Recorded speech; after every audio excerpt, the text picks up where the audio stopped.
Hello YouTube, what's going on? Shaney 2K here with the Morning After Podcast, Episode 4. I'm here with my good friend Michael Politi. Mike, how's it going? Going good. It's going good over here. I've taken a little bit of a break with the podcast because really nothing was happening most of this offseason. I mean, I think you can agree, it's been a really boring one. Terrible. Started good, but then... It started great. We were making videos. We made 3 videos the first week. And then... Yeah. And then it just died, so fast. The John Wall news happened, and then, crickets the rest of the offseason. Yeah. It was bad, to say the least. But, a few days ago, I will talk about it a little bit. Donovan Mitchell was traded to the Cavaliers. I didn't want to dive into it too much because it didn't happen yesterday, so it's not really the morning after type thing. But neither is most of this episode. I just want to put an episode back out to get back into it. But how do you feel about D-Mitch to the Cavs? Well, they're crazy now. I mean, Mitchell and Garland Mitchell and Garland at the 1 and 2, and then you got Mobley and Allen at the 4 and 5. That's just unstoppable. And then you got LeVert coming off the bench. You got Okoro starting at that 3 spot. You got Love. They're gonna be a top 3 team in the East. You're saying top 3 in the East? I'm saying 3. Top 3, and I think 3. You're saying they're third? Yes. I've loved the Instagram posts. They're like, what team won't make it in the East? It's been such a weird thing to consider. But, It's the Raptors. I don't know. I could low-key see the Raptors getting in at 10. No, it meant the top 8 teams. I understand, but I'm saying Raptors are making the play-in this year. Well, yeah, because they're going to make it over the Hornets because Miles Bridges is gone. The Hornets can't catch a break with this play-in round thing. They really can't. Yeah. They have lost both years of it starting in the first game. Yeah. And it's been bad. But let's hop into things. The first topic of today's video is... there's a bunch of free agents left that not many people are talking about because they're either old or they're just, you can't imagine them on many teams. There's, weird free agents available. But one of the big ones no one's talking about because most people assume he's going to sign back with the Lakers is Carmelo Anthony's free agency decision. I want to start with you, Mike. Where do you think Carmelo Anthony's signing? I think he's going to sign another 1-year deal with the Lakers because I think last season was a fluke. I think they're going to run it back. I think they're going to fix the offense with Darvin Ham as the coach now. And I just think he can fit pretty well. I mean, he fit pretty well last year, and I think he's going to be good this year again. So I think he's signing back with the Lakers. It's weird. I think you're right about maybe it being a fluke. But then they didn't really do much to revamp the team. Adding, and we'll get into Patrick Beverly next, adding Patrick Beverly doesn't bring you from a team that missed the playoffs, and they missed the play-in too. Yeah. Missing all of that, not even being a top 10 team in the West, to being a play-in team. I don't think Patrick Beverly does that for the Lakers at all. Personally, with Carmelo Anthony, I think he's leaving the Lakers. I think a lot of players, especially that are friends with LeBron, end up playing with LeBron for a year, and then they won't play with him ever again. I'm not saying Isaiah Thomas and LeBron were great friends ever, but Isaiah Thomas was on the Cavs, got traded to the Lakers, and said he never wanted to play with LeBron again. Kyrie felt like he wanted his own team. Kyrie's also a nutcase. We're not going to get into that. But I feel like a lot of teams, and a lot of players don't want to play with LeBron after they played with him, especially after a season like this. I think Carmelo Anthony's gone. And a lot of people are talking about him on the Celtics. Because I'm a Knicks fan, maybe that's why I really can't imagine him in a Celtics uniform. And I'm guessing it's kind of hard for you to... I could never imagine... Could you imagine him in green? Absolutely not. I could never see Jason Tatum passing it to Carmelo Anthony in the corner for 3. That just doesn't sound right in my head. I think, personally, because this team kind of needs a revamp, needs a veteran that's really going to help them maybe get over the hump. I'm not going to say go to the championship and win it all, but definitely help them out. Carmelo Anthony signs with the Dallas Mavericks. They lost Jalen Brunson at point guard. They just need someone else who can score. And, they don't... Jalen Brunson was the second best player last year. Carmelo Anthony would automatically be the second best player for the Mavs. I think he's going to be dropping 18 a game with the Mavericks. No, that is a push. It's a push. But it would be... Also not the second best player on the Mavs. Who's the second best player on the Mavs, then? Spencer Dinwiddie. And you got Finney Smith, and you got all those guys that are better.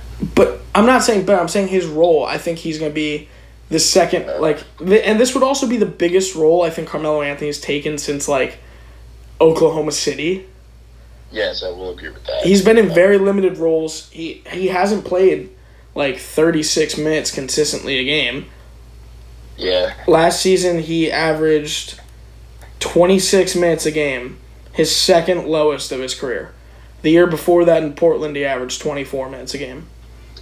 He's only had 3 seasons. Old. What was that? He's getting old. I mean, what's he, 37 now? I mean, you can't expect him to play.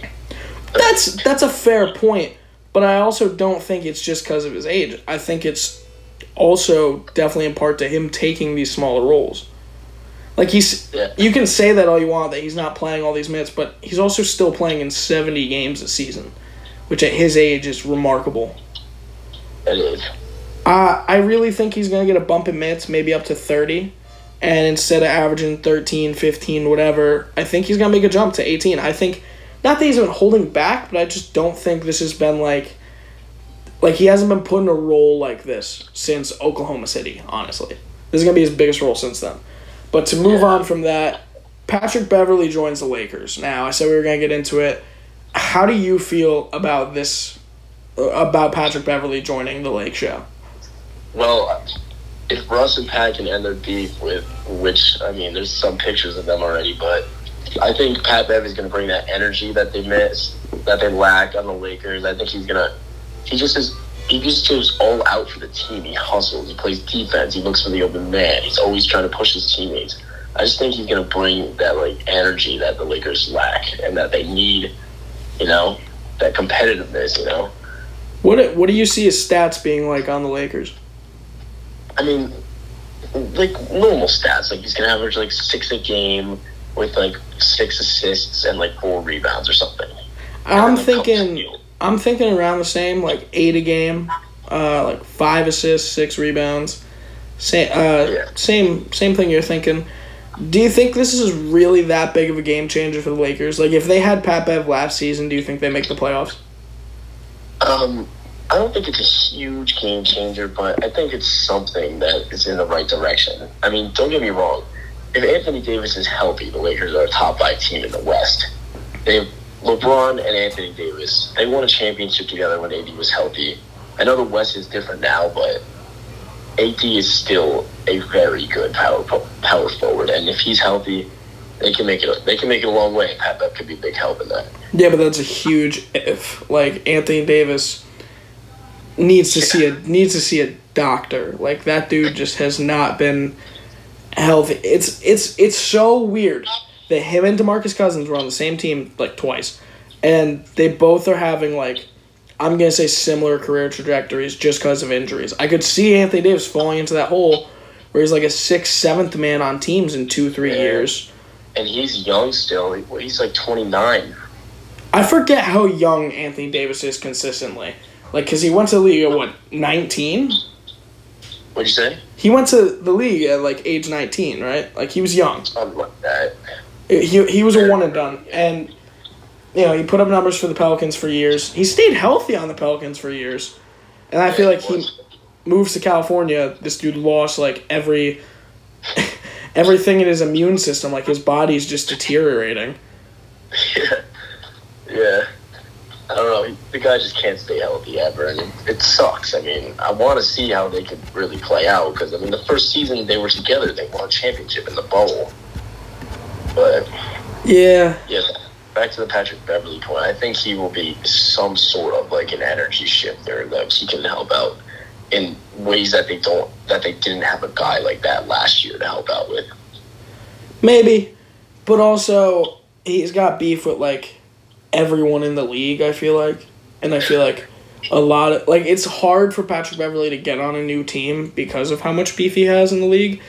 I feel like this could be the year. Like, we saw the Rockets implode with Chris Paul and James Harden.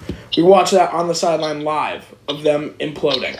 I could see the same thing happening this year with Patrick Beverly on the Lakers. And while some people, like you said, like, he could be that energy that brings them up, I feel like he could also totally be the energy that tears them apart. And it's weird. Last year's team was an odd one, to say the least. And I don't like to say that history repeats itself much, but just hear me out on this. So the LeBron James and Russ Lakers really resembles the Kobe Nash Lakers for me. They brought in Dwight Howard, both of those teams. Weird already. There was an injury to the star player, which it was Kobe's like 80th game of the season. But still, injury. Yeah. Injury-riddled power forward on that team as well. Turnover heavy. Barely under 500 games, 28 games in. I made that tweet word for word on November 27th, 2021. And then it happened. Like, except the Kobe Nash Lakers made the playoffs. I feel like this team is close to imploding. And we're so close to seeing Bronny James in the league that I feel like LeBron's tenure on the Lakers could be over soon anyway. He's signing like these 1-year deals. I mean, he signed a 2-year, $96 million deal. He's obviously locked in for the next 3 years, that is, because until Bronny could be eligible. Yeah, but I feel like since he signed that extension, I feel like he's just gonna. I mean, he's gonna push for everything he can in the next 3 years, and LA definitely knows that. Unless they draft Bronny, he's out. So, I mean, it's kind of like the lottery for drafting. I don't think Bronny's gonna be number one, but no, I feel like there's gonna be 2 lotteries in the NBA draft. It's gonna be who gets the first pick, obviously, and it's who's gonna get LeBron James on their team at 41 years old. It's gonna be but teams are gonna think about that more because if LeBron's like productivity is decreasing, like say he's down to like 21 points a game in his 23rd season. Down. By the way, you just said down to 21 points a game, but yeah, go on. Yes, but like I don't know if teams are gonna really love drafting Bronny and getting this old guy on their team that's gonna average like 18 a game. Like, listen, if we were talking about like, let's just say like James Harden had a kid, and he was in the league. Like, James Harden's drafted, he has a kid, he plays 19 years in the league, 20 years in the league, his son comes in, sure. We're talking about number 2, some people number 1 on the NBA all-time list. Like, he's going to pass Kareem in scoring this year.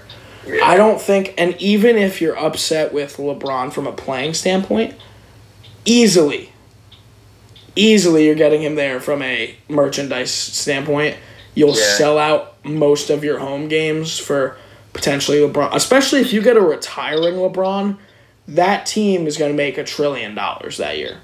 Everyone's going to want a LeBron. Like, let's just be hypothetical. Let's say in 3 years, the Nets draft Bronny James, because I feel like they're going to definitely have another downfall.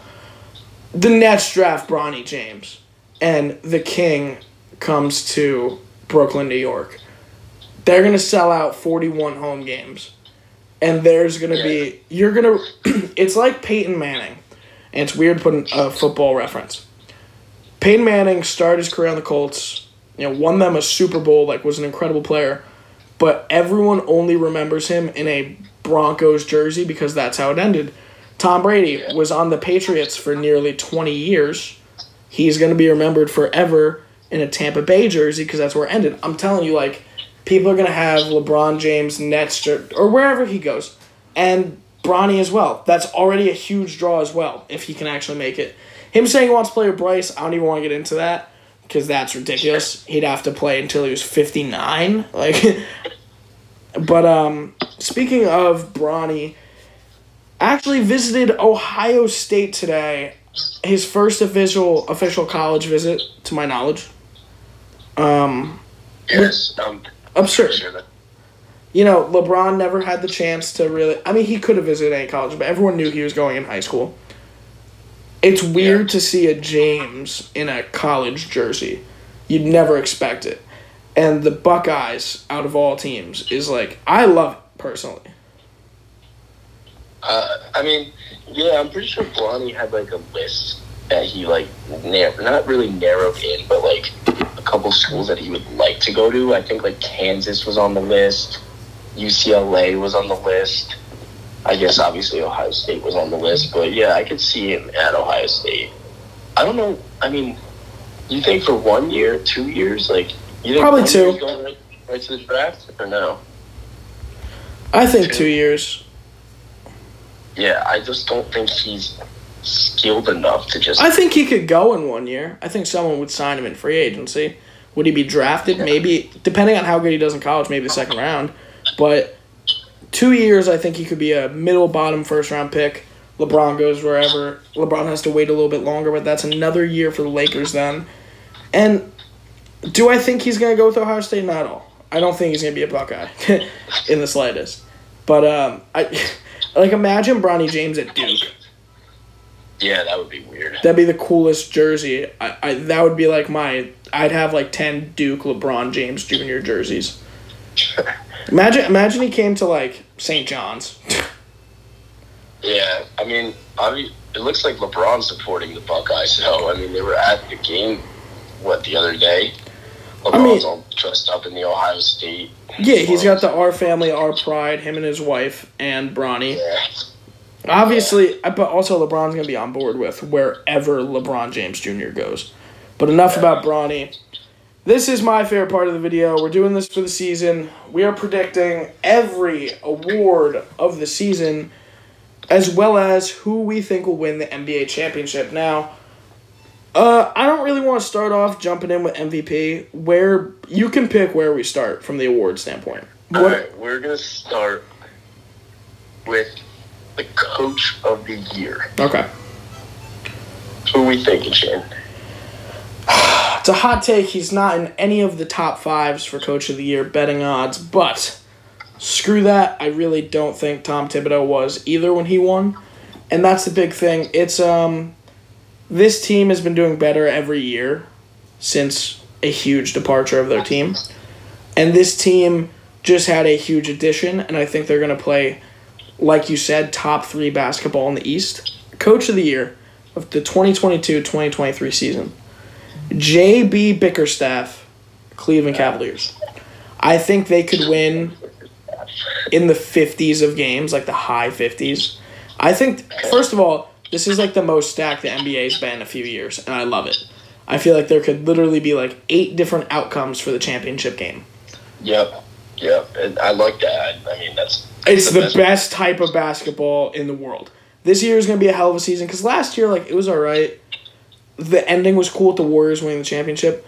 But this year, seeing the Cavaliers be dominant for the first time really in franchise history without someone named LeBron James on their roster is going to be – that's big enough in itself. Like, Tom Thibodeau, was he the Coach of the Year? Maybe not. But him bringing the Knicks back to the playoffs in over a decade for the first time, I think J.B. Bickerstaff's winning it. Who do you got at Coach of the Year, Mike? Well, with their 2 studs coming back and with the reigning MVP, I think Michael Malone will be the Coach of the Year for the Denver Nuggets. Has he won one? I don't think so. But I just think the Nuggets, I mean, Murray, MPJ, Jokic, and all these guys coming back, and even, like, Jokic is just back-to-back MVP. He's just crazy. And I think Malone and the Nuggets could be will be a top 5 team in the West with all these guys coming back, and I think he's going to lead them to at least, the second round. And that's saying a lot. Again, we just said how stacked it is. That's saying a ton for him to get to the second round. But the Nuggets are one of those teams that are one of the most stacked teams in the West. Easily. And they have a lot of depth. I've said it for years since they drafted Michael Porter Jr. I've always been high on the Nuggets because I loved MPJ. The next award I want to talk about is Sixth Man of the Year. From the Denver Nuggets, This is a hot take as well. I'm going to get flamed for this. I think Bones Hyland, who had a huge playoff spurt this year and a great season last year, Bones Hyland is going to win Sixth Man of the Year. I think he's going to score like 16, 17 points a game, which is high for sure. And I think he's going to shoot a career-high 38% from three. He's going to have a huge season. That's bold. It's really bold. I don't think he's going to take that many threes. I think that's why it's going to be high.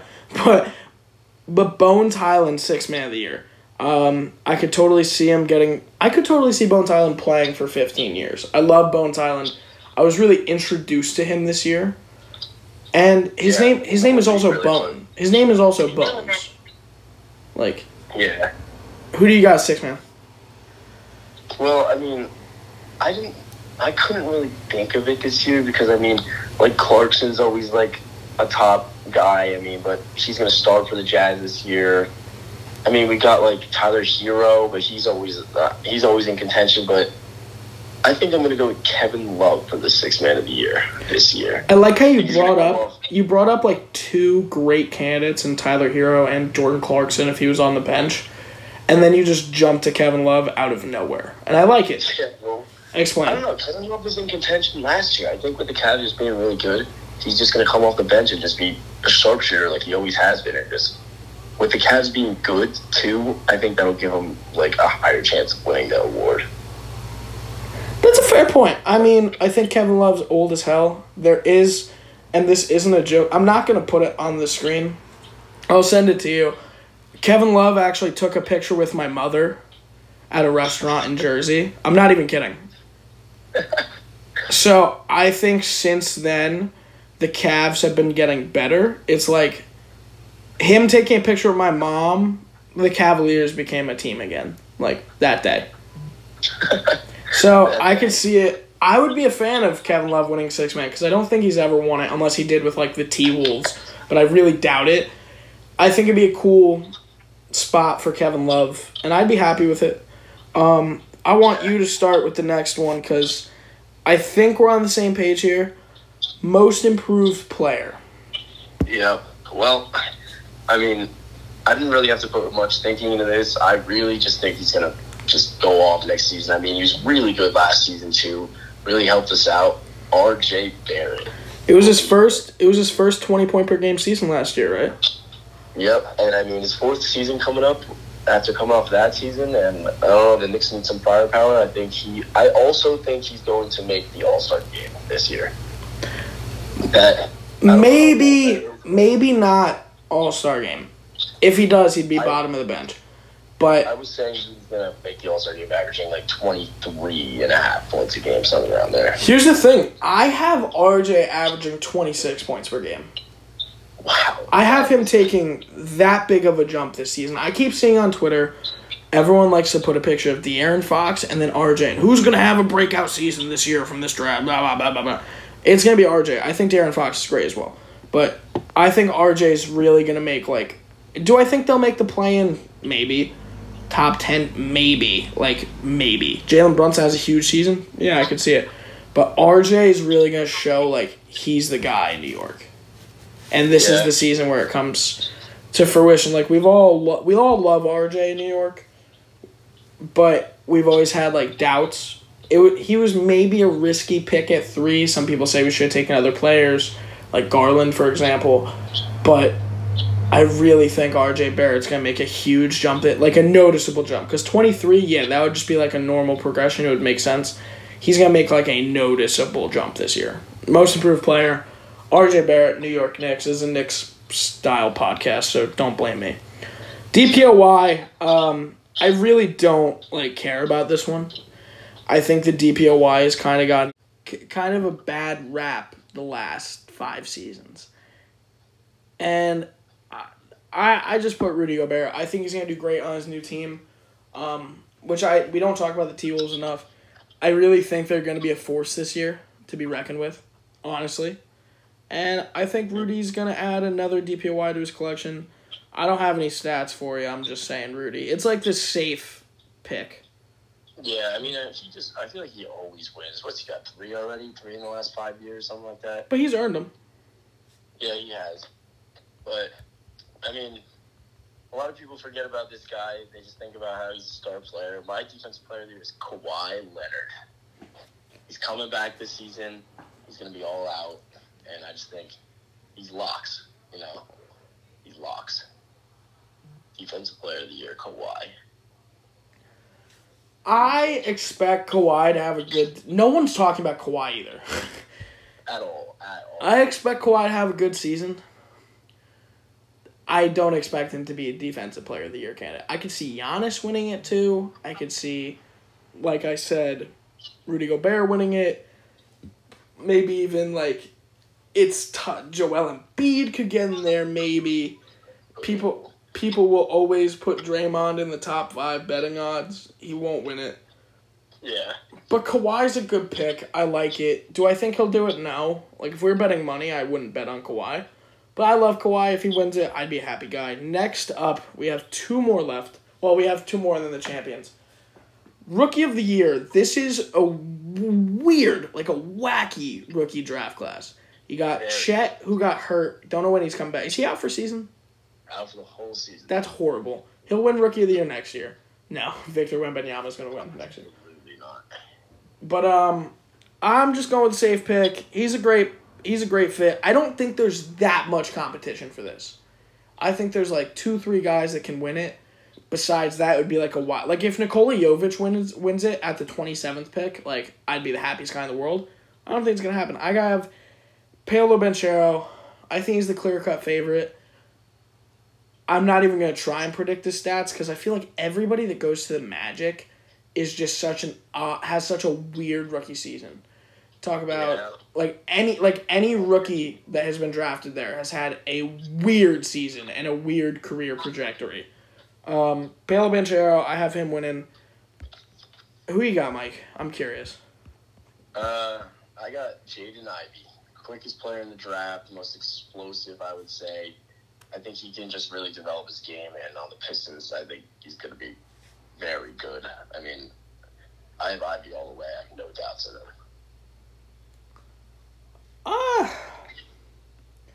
I remember the Knicks, Knicks fans really wanted to draft Jaden Ivey, so I'm very high on Jaden Ivey.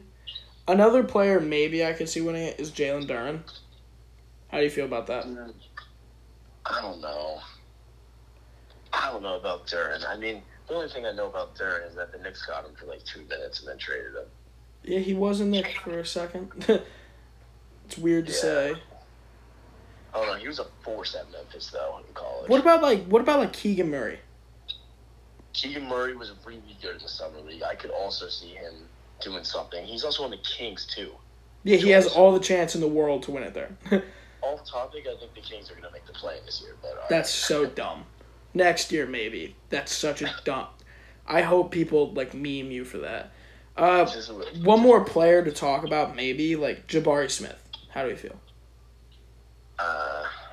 I think he's just gonna have. I think he's gonna finish 3rd in voting. I think he's gonna have a solid season. He's just not gonna be like that. Here's who I have finishing 3rd in voting, and a lot of people are gonna hate this pick. A lot of people are gonna hate this pick. Oh boy, let's hear it. Dyson Daniels 3rd. He's on the Pelicans, right? Yeah. I don't know, man. Honestly, I have no idea if he's on the Pelicans. I mean, I respect the pick. I mean, I'm not hating on that at all. The Australian, the 8th pick in the draft, small forward. Dyson Daniels, I think, could end up 3rd, having a huge season on the Pelicans. Yeah, he's a great player. And so that team is what? Brendan Ingram, Zion, Dyson Daniels. Is Steven Adams still on that team? The Pelicans? No. Where's Steven Adams? He's on the Grizzlies. I hate that. But yeah, Dyson Daniels finishing 3rd. You heard it here first. Now, last but not least, the Most Valuable Player Award. Mike, I'll let you do the honors. Who is winning the 2022-2023 Most Valuable Player? I mean, the most unstoppable player in the league. It's going to go for number 3, Giannis Antetokounmpo. He's so unstoppable. I think he's just going to have a crazy season. He could win the Defensive Player of the Year. He could win the MVP. He could win a ring. He could do all this stuff. I mean, just watching him in the playoffs last year against the Celtics, taking them to 7 games without even Middleton, averaging like 40 and 20. He's just crazy. I think he's going to win the MVP. I like the pick. I think Giannis is always a safe pick. Like, there's no one's really going to disagree with you on Giannis. Like, he's always up there. Right now, he's currently 3rd in the betting odds. But my pick, it's a weird one. Get ready. From the Minnesota Timberwolves, Carl Anthony Towns. No, I'm kidding. Cat as the... No. For the 2022-2023 most valuable player in the NBA, we've been waiting on it for... This will be the 5th year. We've kind of been predicting it for 3 seasons. He could be the GOAT one day. He will definitely be in the Basketball Hall of Fame for just what he did in Europe. Luka Doncic. Good pick. I feel like we have been predicting it the last 3 seasons of him playing. This is the year he'll win MVP. No, it's this year. No, it's this year. Luka Doncic is winning it. Him and Carmelo Anthony on the mat now. But Luka Doncic is going to win it. My stats for Luka. I have him maybe not scoring title, but definitely up there. 31 points a game. I think Trey is always just going to be winning the scoring title. 29 a game. What's that? 29 a game he's going to have. Okay. 10 rebounds a game. Wow. Dude, that is a push. I think Brunson pulled down a lot of rebounds. You lose him. And they don't have a crazy good center or power forward. I feel like he's going to be grabbing a lot of boards. He's always grabbed a lot of boards in his career. Like, honestly. Yeah. I mean, I'll put him at, like, the 8.3 rebounds a game range. It's not even that far off. Pretending like I just say get 30 rebounds a game or something. Yeah, I don't know, but, like, 10 rebounds a game is a lot. Also with him averaging, like, 6-7 assists a game, too. That's why I have him at 7 assists per game. Yeah. I think Luka Doncic gets his team. I think he could be a 6th or 5th seed, and they'd compare it to Russell Westbrook's MVP, not because of the triple-double, because he was the lowest seeded MVP. And I think Luka can do the exact same thing, either tying him or coming up close. I think this is the year Luka does it. Now, a few other people to talk about. Let's just go through the betting odds, courtesy of Vegas Insider. Luka Doncic is at plus 450 at number 1. And at number 2, over Giannis. Giannis is at 3. Joel Embiid. Do you think this could potentially be the year Joel Embiid finally wins an MVP? It's always the year. It's always the year for Joel Embiid to win MVP. It's always the year, but every year, nope. He's going to come in 3rd this year, and he's going to get knocked out in the 2nd round. It's going to be a usual Sixers year, and that's that. What about this guy's 4th, Kevin Durant? I could see it. Oh, I mean, he's got to stay healthy. That's the only reason. If he stays healthy, I mean, he's a 30 points a game scorer. He's the best scorer in the league. He's absolutely insane. So he could win it if the Nets are a good team. I'm just gonna rattle off some names here. Can Nikola Jokic get a 3-peat? Is it possible to you? Because to me, it's not. It's impossible. She would have to just absolutely she would have to average like 35, 12, and 12 and just destroy everyone else in the league to have a chance at a 3rd MVP in a row. The league just doesn't like that. Yeah, LeBron would have like 3 more MVPs. If Derrick Rose wouldn't have an MVP if they weren't if they didn't. Oh yeah, LeBron would have won the MVP 7 years in a row. Exactly. Steph Curry, can he win a 3rd this year? Potentially, but I think that's a long shot. You're a big Curry guy. I'm surprised to hear you saying it's a long shot. I am a big Curry guy, but I think it's a long shot. I think LeBron has a better chance than Curry to win MVP this year. So on Vegas Insider, Steph Curry is actually tied with Jason Tatum for MVP at plus 1,200. But then you got LeBron at plus 18, tied with Kawhi Leonard for MVP. Yeah, absolutely not. Kawhi's not winning MVP. I just want to talk about a few people in like the 4,000, 5,000 range. Do we think Zion can have like an absolutely monster season and potentially win it? Yes.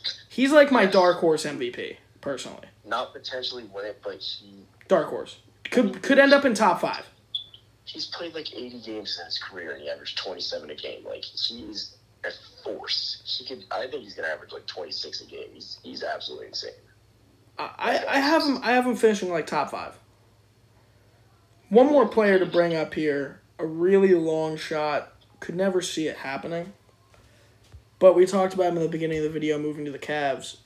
Could Donovan Mitchell be what? That would be the second MVP in Cavaliers history? LeBron won it a bunch of times, but he'd be the second player to win it.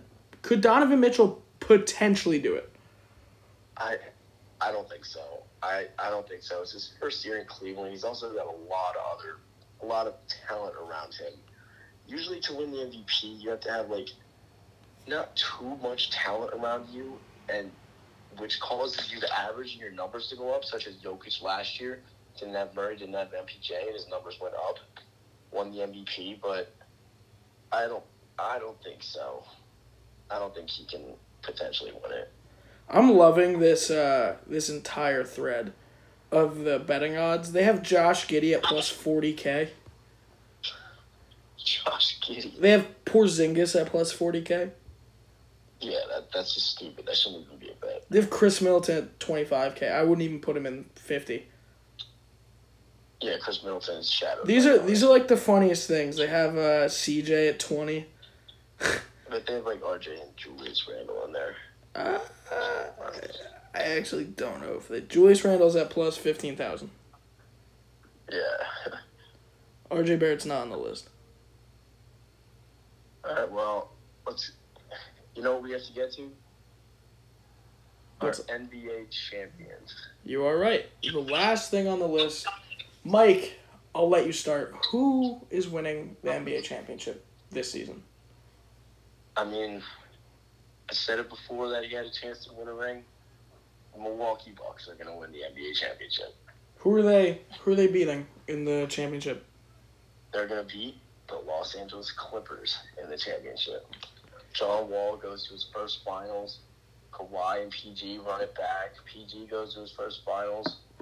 And the Bucks I think the Bucks win in 6. I think Giannis is a force. I think Middleton stays healthy. Holiday stays healthy. All their role players have everyone they need, and they don't really wipe the floor with the East to get to the finals, but they get there in I don't think they go to 7 games in the first 3 rounds at all. I think it's going to look like, so let's just say hypothetically, the Bucks win the championship. It's going to be one of the toughest routes in the playoffs in the last 30 years to get to a championship. And I think if anyone could do it, it'd be honest. And he would go down, you'd have to put him... Where do you have him? Because, I think he'd have to be in the top 10 at that point. Have to be. Of all time, I have top 20. So. Me as well.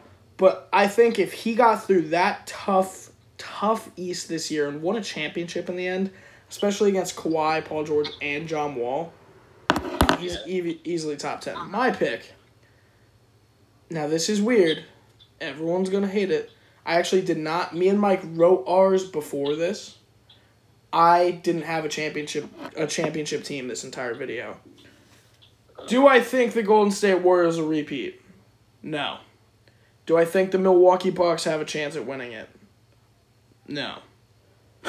Do I think the Clippers will win it? No.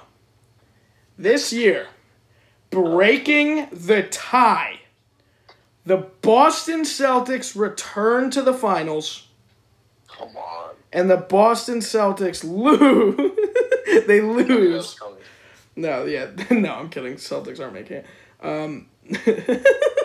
Imagine I totally went on that rant and just ran with the Celtics. I thought you were going to say the Celtics were going to lose the finals to some stupid team. Well, if it was breaking the tie, it would have to be the Lakers, and I don't see them making it. This year, your 2022-2023 NBA champions. Trust the process. It's Philly. Finally. Yep. Oh, my God. Are you kidding me? No, because I feel like every year, they get a little bit better. No, they don't. Every year they've been exited in the second round. But I feel like, but no. You didn't hear what I said. I didn't say that they got incredibly better every year. I said they got a little bit better. It's the process, Mike. The process will never work. Trust me. There's no center. Besides maybe Nikola Jokic and Rudy Gobert. that can really handle Joel Embiid. Giannis can handle him. He's not even center. Well, I said center, but fine. If it goes down to the Bucks and Sixers in the East Conference Finals, obviously Bucks are going to win. Bucks in 5 games. But if James Harden can have, like, not a comeback season, but just, like, a little bit better than last year, and we see Maxey really start to progress, and Joel Embiid maybe gets in that top 3 like he always does, I feel like Philly has been beaten down every single year. Ben Simmons left. He's the most hated man in Philadelphia. I think they're going to have to grease the polls again this year. I think there's going to be a championship parade in Philly. I mean... Absolutely not. I will never, ever support that. I'm not saying I'm supporting Philly. I hate Philly with a passion. But I'm saying the Philadelphia 76ers are going to win the NBA championship this year. That's my pick. Who are they going to beat?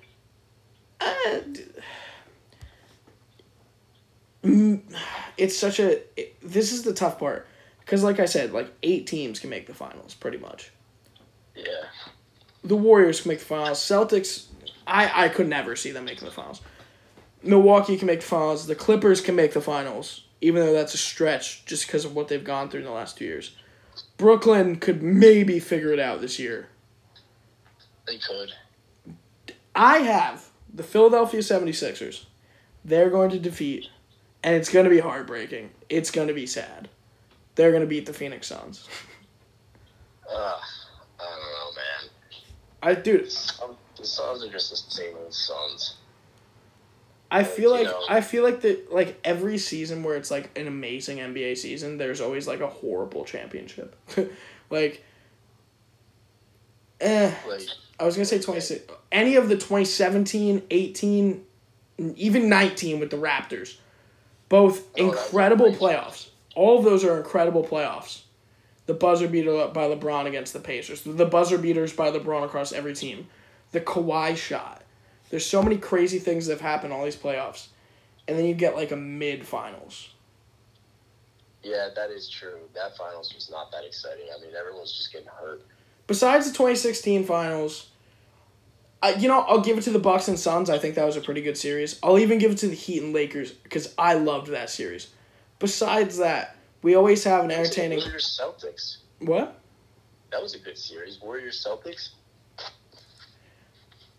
This year? I forgot they even played, dude. It happens every year with me after the championship. I won't remember that either of those teams were champions or in the championship till like a year later.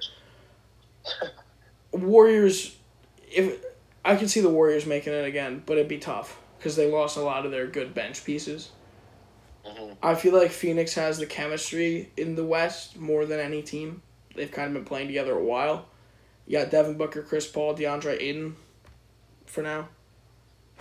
Yeah, and Bridges and all those guys. Exactly.